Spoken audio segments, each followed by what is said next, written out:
Азыр Кыргызстанда парламентке болгон сын пикир, нааразылык кескин күчөдү.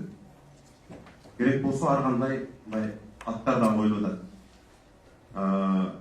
Парламенттин жалпы ишмердигине нааразылык абдан күч.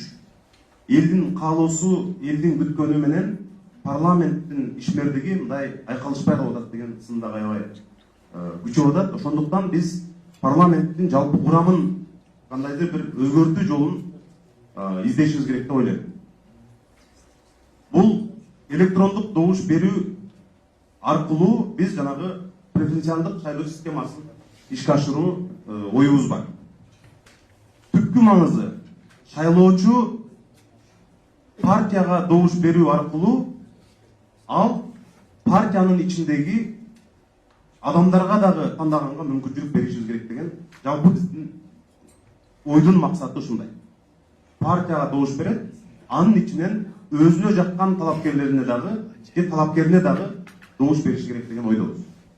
Шайлоочулар азыр жалпы партияга добуш берет дагы анын курамын партия лидери же болбосо ошо саясий кеңеш гана мындай аныктап коюп атат. Бирок шайлоочу партияга добуш берет дагы анын ичинде кандай адамдар келгенин өзү кийин мындай таң калып атат да. Ошондуктан мисалы бир партиянын ичинде эл сыйлаган жакшы бир шайлоочуларга жага турган адамдар да болушу мүмкүн. Ошол эле учурда коомдо ар кандай пикир жараткан же болбосо жанагы чоң бир кылмыштуулукка шектелген, мындай соттолгон эмес, мындай бир чоң бир чулуукка катыштыгы бар, ар кандай мындай коом жактырбаган кишилер болушу мүмкүн.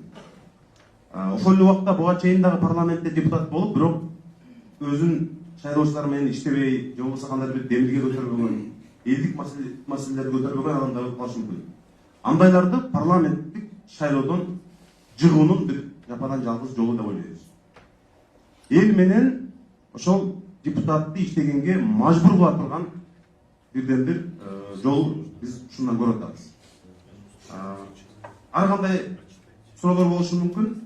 Биз ошондуктан чет элде мына бир канча өлкөлөрдө шайлоо иштерин уюштуруп жүргөн атайын бир техникалык каражаттарды дагы көрсөтүп берүү чакырдык. Эми сөзсүз ушул өтөт деген сөз эмес. Ушундай бир ыкма бар деген.